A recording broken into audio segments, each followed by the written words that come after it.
And what I discovered in the study, Tom, is it was impossible for anyone to hold an angry thought of any kind. It could be just a blaming thought and have coherence.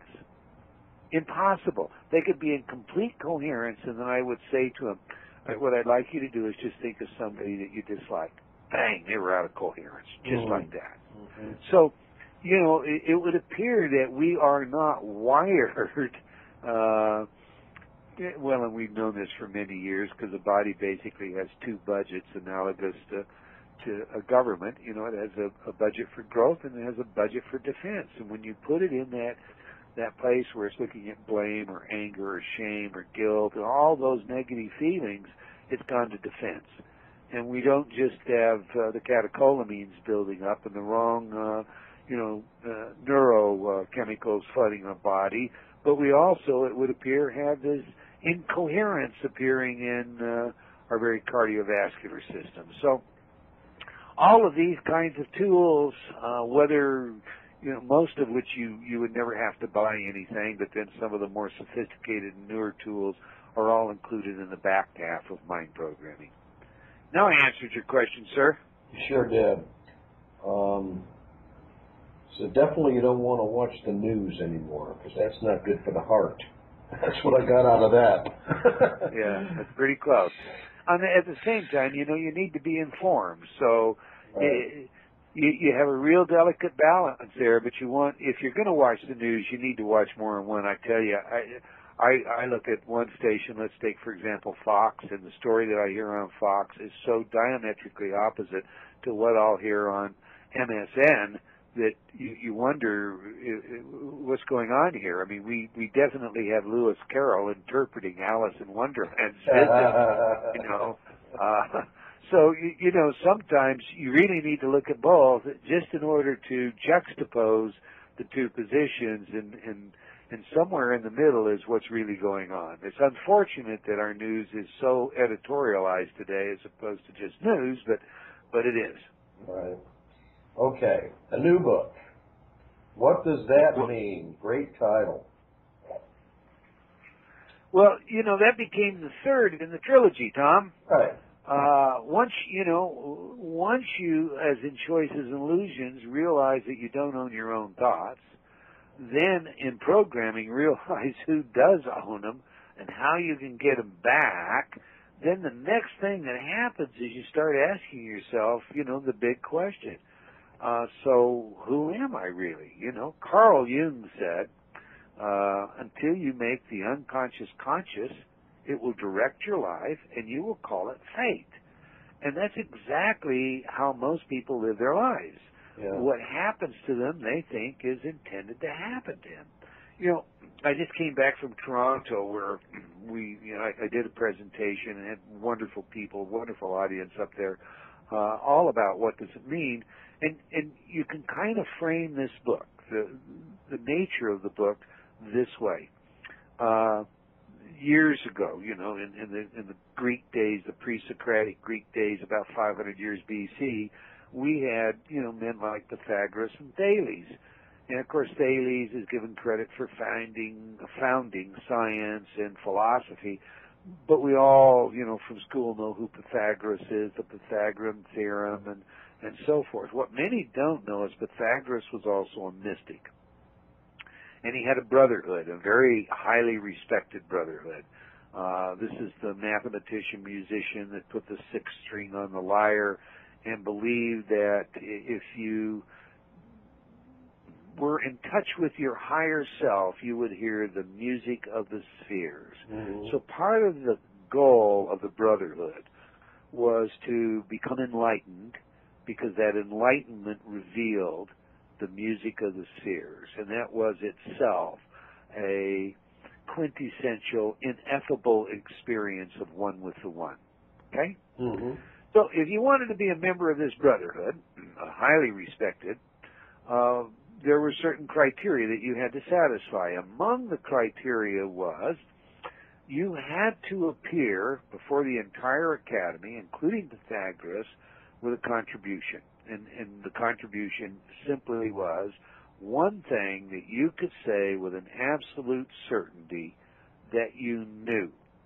Now, if you think about that for a minute, truly think about it. I am not my name. I am not my body. I am, and I'm also a lot more, I'm not my education. I'm not my background. You start thinking about yourself, Tom. What would you walk in and say, I know with an absolute certainty? Rene Descartes doubted cogito ergo sum, and therefore I think, therefore I am. But, you could be thinking in somebody else's dream, couldn't you? Right, sure. This could all be an illusion, the kind of illusion that we see out of Far Eastern religions that we're all seeking, the Maya that we're seeking to escape in order to find our nirvana, all right? So when we really pursue this, what is it that I could say with absolute certainty? Now, understand that what happened to these candidates for the Pythagorean Brotherhood is they were offered an opportunity to meditate for days in seclusion. Once they were absolutely certain of what it was they could say, then they would come before the entire academy. They would make their presentation. The one thing I can tell you I know as an epistemological certainty is, okay? Now, on cue, the academy would begin to mock, laugh at, ridicule in every coercive possible way, attempt to move you from that one thing you knew. If they were successful in convincing you that, what you just said you knew may not be really true, you may be hanging on to an idea that, is false to fact, maybe it's just a notion in your head, if they were successful at doing that, you weren't accepted into the academy. So the important point was that you really knew something that was true to you, the foundation on which you build all other knowledge. Okay? Mm-hmm. So when I discuss that, the one thing that I could say to you, Tom, with an absolute certainty that I am, and that you could as well, is I'm an experience. Mm. Now, the minute I say I'm an experience, I'm no longer the noun. I'm a verb. Mm-hmm.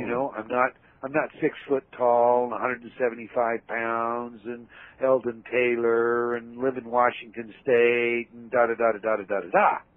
See? Now I'm suddenly a verb. I'm an experience. The experience is experiencing. Well, what is it I'm experiencing? Now, herein comes, what does that mean? Because I believe that as we experience the matrix of who we are, the purpose for why we're here, what our life means, reveals itself to each of us. But when it does so, we typically ignore it because it doesn't fit within our accepted paradigm. We have this scientific paradigm. We went to school. We learned it all. We memorized all these names, dates, and places, and even those that were false. Yeah. And there's a whole host of them that are false. Mm-hmm. We believe that Columbus sailed to America at a time the world thought the earth was flat. Well, that's just false. Mm-hmm. That's an invention of White, who founded Cornell University. And the reason he did so was he was attempting to create a history that showed conflict between science and religion. And why was that? Well, because he had the first non-religiously affiliated university. It is well documented that the Greeks knew, had actually calculated the size of the earth within 200 miles of its, as what we know today as its proper diameter 500 years before Christ, okay? And that knowledge wasn't lost. The only concern they had was, were the ships large enough to carry all the supplies? Most of us believe, by the way, coming to Bernays, propaganda, that Thomas Edison invented the light bulb. And we believe that, and the school teachers tell that because Bernays held what was called the Golden Lights Jubilee, designed to sell lots of light bulbs, and And Swan, the real inventor, a UK citizen, well, that doesn't really work, so we make it Edison, an American, a real hero, and the story sticks, and we all go along thinking Thomas Edison invented the light bulb. Totally untrue. But at any rate, we memorize all this stuff, and then we think, that we know something. And this something that we know, well, it's all about all these things out there. It's not about me. Yeah. So, but then I start thinking that, who I am is all these things I know. Right? Yeah. All these things I've been told. So how on earth can I be authentically me if I am interpreting everything in my experience according to all these things I've been told, like the science of our day? So what happens if I experience something that's really miraculous? It can be something simple. I can remember, and I tell many of these stories, and I share some of that other people have told me or shared with me. But I can remember being a 17-year-old boy with his girlfriend, and I'm going to collect some money from a fellow that owes me for crashing into my car. So I'm in a dealer car, and I'm driving into this community called Woods Cross in Utah. It's a railroad town, and as we're coming in, it's really dark. I decide to wind my girlfriend, Connie, up a little by playing like we're running out of gas. Well, that was a stupid thing to do, because as I climbed up on the first set of railroad tracks, passing through this, there must have been 15, 20 sets of tracks, the engine died. I'd flooded it. Oh, boy. And almost like a Hollywood, movie, the signal arms start coming down, the bells are going off, lights are flashing, and I look up the tracks, and here's a locomotive rolling at me. My girlfriend says to me, should we get out of the car? And I get this image just flashed in my head, like somebody put a picture in my mind of the car being drug over one of us. So I tell her, no, sit still, I'll start the car. She's got her hand on my leg. I swear to you, this is a true story, documented in newspapers. I try to start the car. The car doesn't start. We know that because there was a major lawsuit, that's how we know, that this train was doing over 100 miles an hour, had over 100 cars on it, and the cattle guard crushed the driver's side of the automobile to under 2 feet in height. Connie, on the passenger side, is cut out of the car. They have to cut her out to get her out of the car. She's asking about me while they're cutting her out. Nobody is really telling her anything. It's assumed that, I'm just a dead dude. I'm standing, Tom, in a field. So time has passed and space has changed, because I'm standing in a field and I'm looking back at where the car is, and there are all these emergency vehicles around it. Connie has been cut out of the car. She is in the ambulance. It is preparing to go to the hospital. It dawns on me, Connie, is she okay? And I run to the ambulance. Once I've identified myself as the driver, they let me on. I get in, we go to the hospital. Connie's fine today. We are still friends. We exchange cards, etc., and so forth. It was a stupid thing for me to do. But the fact of the matter is this. I was in the car when the train hit the car. And then you're out in the field. That's right. Now, I told this story in a court of law because of the lawsuits, et cetera, and nobody said a word to me about it. My mother, a couple of weeks later, maybe a couple months, I don't remember now, did ask me if I was a walk-in, because she said I had changed. Now, I don't even know what a walk-in is. I still am not sure that I believe in walk-ins. I'm absolutely certain I'm not a walk-in. But even if I were a walk-in, how did my body get out of the automobile into that field? Right. Simply not possible. Not possible. Well, when we have an experience like this, and many people have these kinds of experiences, it amazes me how many people have had these kinds of experiences. We put it in the back of our head. We don't talk about it. We're afraid to say anything about it typically because people will think we're foolish or we're crazy or we're over the deep end. But what is this signaling to us? Well, to me, this signaled something that made a real difference in my life. And I'll digress now and add a couple of other stories.